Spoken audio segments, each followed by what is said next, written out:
ทักทายสบายดีคนนี่ก็มาอยู่ตรงนี้มายืนอยู่บนนี้เนาะได้มาเรียนหูสิ่งใหม่ๆฮะให้กันไอ้น้องยังงงไอ้เปล่าเมื่อกี้เนาะน้องมาที่จับอันนี้ไปนำที่กินไปนำเพราะว่ามันยิ่งหลายเลยคือเป็นมารยาทนะครูเวลาเราขึ้นรถโดยสารนะฮะรถไฟฟ้านะสิ่งที่ไม่ควรคือเครื่องดื่มอาหารเราไม่ควรนำไปกินอยู่ในห้องโดยสารเพราะฉะนั้นเรากินเรามาทิ้งตรงนี้ครูอันนี้จะมีที่ทิ้งขยะให้นะถ้าต้องชิมทุกคนฝากคนกดติดตามก่อนเด้อนี่วันนี้คุณครูก็ต้องนำเสนออันนี้เป็นสิ่งที่สำคัญที่สุดอันนี้แหละน้องมาแล้วแบบ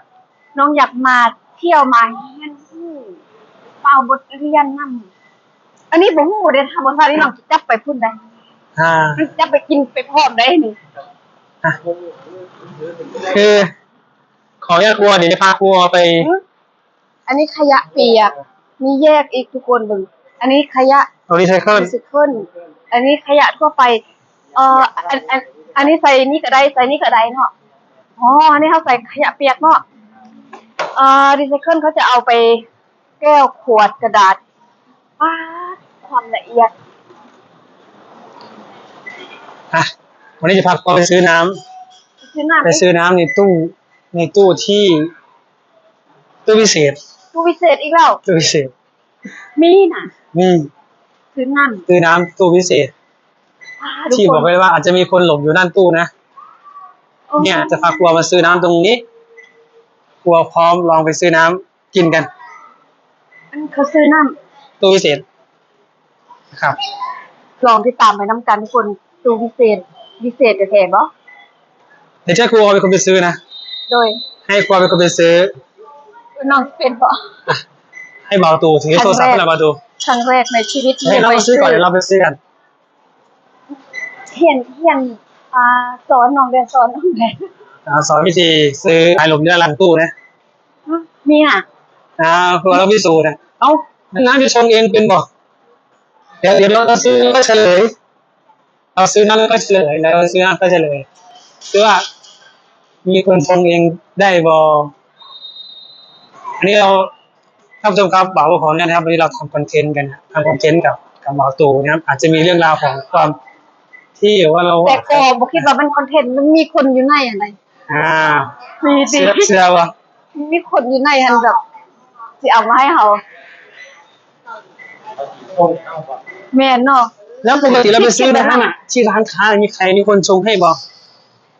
มีแบบเป็นคนแบบขายเขาแต่อันนี้เขาบอกเห็นคนพอคิดว่าคนอยู่ในหันครัวคิดว่าคนอยู่ข้างในเดี๋ยวเราไปซื้อกันว่าจะได้ไหมมาลองดูลองดูว่าเขาซื้อกันเท่าไหร่เขาใส่เหรียญหรือว่าใส่เงินสดต้องใส่เงินทำไมดีอันดับแรกเราเลือกอะไรดีเลือกคนที่บอกเรื่องเท่าไหร่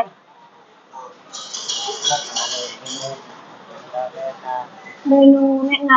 ำเขาก็แบบนี้บอกอันนี้กาแฟสด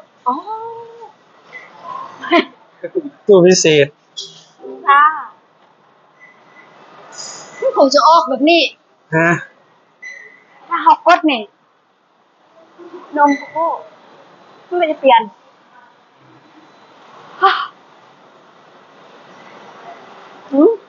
ครัวจะสั่งอะไรกิน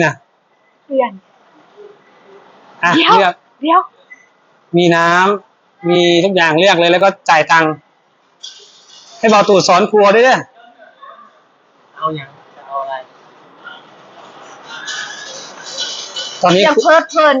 กับสิ่งนี้อันนี้คือความทันสมัยได้ครัวอาจจะเข้าใจว่ามีคนหลบอยู่ข้างในชงน้ำให้เราอันนี้คือตู้พิเศษนะท่านผู้ชมครับขออนุญาตนะครับเราสามารถที่สแกนจ่ายก็ได้อันนี้เราสแกนจ่ายก็ได้เอาเงินธนบัตรก็ได้เราเรียนก่อนนี่ต้องขออนุญาตเจ้าของนะครับตู้ต่อบินนะครับขออนุญาตรีวิวนะครับแล้วก็นำเสนอนะท่านใดที่ขึ้นมาที่สถานีรถไฟพญาไทนะก็สามารถมาซื้อน้ำนะในตู้อัจฉริยะแบบนี้นะครับบ่าวพวกเองอาจจะมีการ ใส่เรื่องราวที่แบบอาจจะดูเวอร์อลังไปหน่อยนะฮะรับชมเพื่อความบันเทิงนะครับ อันนี้ ต้องตั้งอย่าง เอาหนึ่งอย่างครัว คือน้ ที่บอกว่า ำอันน้ำ แอปเปิ้ล น้ำแอปเปิ้ลเนาะ กดเลย มันมีซาวบาร์เดี๋ยวเนาะห้าคนบนนี่ไหว เย็นเย็น เจ้าค่ะงงดิ เอาหลอดเอาฝาแล้ววะ ฝาหลอดมีหมดเลย ถ้าจะเอาฝาก็กดฝาถ้าจะเอาหลอดก็กดทั้งสองเลยก็ได้ หลอกฟ้าเอาสองเนาะ เนี่ย แล้วก็เงินได้เขาจะปอนเท่าไหร่ ก็กดก่อนอ่า ให้อะไรต่อบันนี้ ซื้อเลย ซื้อเลย อ่า ซื้อเท่าไหร่ เย็น เงินเราของเงิน ใส่เงิน25 บาทดิ เย็นยอด5 บาทไป คือบอลนี่ กับแบงค์100ไปก็ได้ให้มันทอน แมน จะทอนหยาก่อนเองร้อยก็ได้ลองดู นี่คือช่องไทยธนบัตร อันนี้ลองเบิ่งเนาะว่าเขาติดทอนเงินเขาบอก เขามีคนยังไงทุกวันไทยเด้ ถามมีคนอยู่ทั้งในเพื่อนกันทอนใหายดิ เนี่ย ลองเบิ่งเนาะ หรือลอง บนนี่บอก เนี่ย มันคือบอกเข้า ใส่ถือมองอยู่ว่าแหละครูอ๋อ แมนบอก นี่ช่องใช้เงินนี่ บนนี่บอก แมนนั่นไง ตกใจเข้าทาง นี่ไงนี่มีทอนด้วย อยากจะหัวเขาจะทอนในเฮาบ่ เขามีคนยังไงทุกวันไทยแล้วเยอะ อันนี้บอกรับเงินทอน เฮ้ย คุณ ใช่ล่ะ ผู้ใส่เงิน นี่ อ่ะอันนี้น่ะ เนี่ย เอาบ่แม่นก็ทอนบ่แม่นเนาะ ที่ฟ้าก็ร้อนผมร้อนนะเขา ต้องนับเบิ่งก่อนแล้วว่าเพิ่นทอนตรงบ่ครูอ๋อ เพิ่นทอนแท้ๆเนาะ เท่าใดเอาน้องจะซื้อน้ำให้น้องกินน้ 1 2 3 4 5 ำทอนตรงบ่ 6 7 15 บาท รับเลย ข้ามเนาะ เดี๋ยวรอรับน้ำกับหลอด เอาหลอด กับฝา เอารอดกระฟ้าน่ะเอ้ามันใครส่งให้เฮาน่ะ อยู่ในนี่คนอยู่ใน เอ้านี่มาแล้ว อ่ะ มาเอารับเลย เอาเลยอ่ะ ออกมาเลย บ่เชื่อไปเบิ่งทางล่างก่อน เอาใส่ มีคนหรือว่าอะไร มีคนก็เลย บ่มีแล้วแท้ มีคนบ่ อ เอาลองชิมดูครูอ๋อลองชิมน้ำ ล ดู อง ว่าเป็นยังไง กินเบิ่งเนาะมันสิเป็นมื้อใดป๊าดความทันสมัย AI เฮ็ดติ อืม คนไทยนี่แหละ คนไทยสร้างเองนะนี่ไปดูเนี่ยเราคิดว่าเขาเอาหนามใส่อะไรยังไงเอาฟ้ามาให้เอาหลอดให้ ป๊าดบ่คิดบ่ฟังพี่โบไปซื้อบัดนี้พี่โบกับพี่ไปซื้อบัดนี้ คืออยากให้ครัวได้เรียนรู้ว่าประเทศไทยมีตู้พิเศษ ต้องมาตู้อัจฉริยะ ตู้อัจฉริยะ คือแรก แท้ ๆแรกๆถามไปซื้อน้ำเนาะอาจจะมีคนชงให้แต่กลัวมั่นใจได้ไงว่าตู้จะส่งน้ำให้เราได้ ๆบ่คิดเลยว่าตู้จะชงให้ แล้วครูบอกให้นักเรียนเราได้รู้ด้วย อันนี้ฝากเดินน้องๆที่ว่าลูกหลานของครูโอแล้วก็ลูกศิษย์ของครูโอนให้มาเบิ่งแล้วเวลาเขาจะซื้อน้ำแบบนี้เนี่ยตู้อัจฉริยะบ่ต้องย่านว่าสมมุติว่าเขามีเงินแบงค์ร้อยบ่ต้องย่านว่าเขาสิบ่ทอนเขาทอนเงินให้เฮาเนาะครบเลย แล้วบ่มีคนอยู่ไหนใดอันนี้เป็นตู้อัจฉริยะป้าอันนี้แหละความทันสมัยความเจริญของประเทศเขาเพราะนั้นเขายังว่าประเทศเขาบ่เจริญ ก็ต้องบอกก่อนว่าครัวเชื่อจริง ๆ หรือว่านี่คือตู้อัจฉริยะแรก ตอนแรก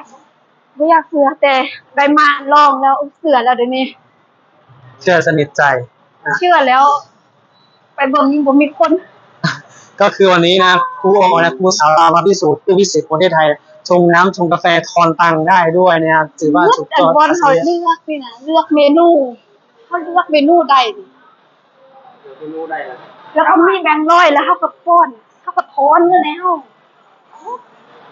มีหัวฟ้ามีหัวร้อนเท่าไหร่ แม่นอยู่ เขาจะเลือกเอาแบบว่าเอาฟ้าก็ได้ไม่เอาฟ้าร้อนก็ได้ น้องเดี๋ยวนี้บ่มีแล้วเมื่อกี้เขาบ่ซื้อมันก็บ่ออกมา แล้วเขาต้องเลือกดิ อันนี้เขาบ่เลือกมันก็บ่ออกมาเนาะ กระบอกมาแล้ว โอ้นี่แหละ อันนี้แหละ การเรียนรู้คือสิ่งที่สำคัญเรียนรู้หลายๆมีไผว่าการเรียนบ่สำคัญเนาะอยากฝากให้ลูกๆหลานๆระลึกผิดเนาะตั้งใจเรียนมาเบิ่งความพัฒนาของประเทศเขา ประเทศเพิ่นบ้านเพิ่นเมืองเพิ่นเนาะอยู่บ้านพ่อแล้วยังมักติดคำว่าพันเขาติดภาษาท้องถิ่นโอ้โหให้มาเห็นนี่น่ะอยากให้เป็นแรงบันดาลใจโดยเฉพาะแม่นนิ่งๆร้านของพ่อเองเนาะให้มีกำลังใจให้มีแรงบันดาลใจในการเรียนนี่คือเรียนได้หลายถ้าจะได้มีโอกาสมาเที่ยวคือโปมันเป็นอย่าง เดี๋ยวเงินโอนเงินจ่ายบิน โอ้โหมีเติมเงินตรงโทรศัพท์ ฟ้า เงินโทรศัพท์ก็ได้ ไปทั่วปะเดี๋ยวเราจะมีอีกสิ่งที่น่าตื่นเต้นอยู่ด้านบนไปฝากคลิปวิดีโอนี้ไว้เพียงเท่านี้กันแล้วกันท่านผู้ชมครับทนายที่มาเลเซีย2ในการนำเสนอกันอย่าลืมเนาะไปกดติดตามผู้ออนกับบาบุสลาเซ็กให้เล่านะสนับสนุนของเราโดยการบดถามโฆษณาผู้สบายดี สบายดี นั่นผู้เบิ่งเลยก็มาทีละอย่าง ตัวสี่ตัวมีเครื่อง เขามาซื้อบันนี้บอกไปแต่เขาที่ไปซื้อทางนี้บอก ไป ไปซื้อทางนี้เนาะน้องที่ซื้อเด้อซื้อเท่าไหร่ เอากินน้ำเพื่อน45 บาทกินน้ำก็เลยกัน กินน้ำแล้วทิม เออ อ๋อลืมอีกแล้ว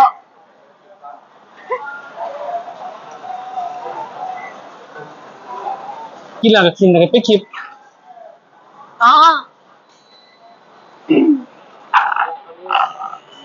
เครื่องยางเดียวทั่วไปทั่วไปเลย คนจะแยกเป็นคนแยกมาทิมย้อนอย่างย้อนเพิ่นเวลาขึ้นรถไฟเพิ่นจะบ่ให้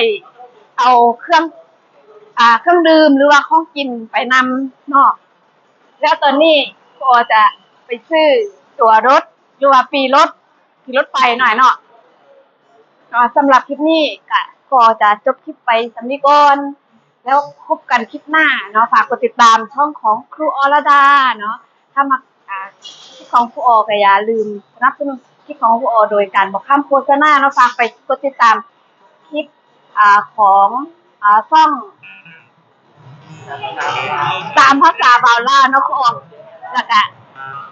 โบสเซล่าเสียงแคนล่าแล้วก็ขอบคุณเนาะขอบคุณขอบใจได้ไล่สองหนุ่มที่พาโกมาเที่ยวในมื้อนี้นะคะขอบคุณขอบใจไล่เมืองไทยประเทศไทยเนาะสำหรับพี่โอต้องขอบคุณกล่าวคำว่าเขาสบายดีพบกันคลิปหน้าบ๊ายบาย ขึ้นใช่เลยนะ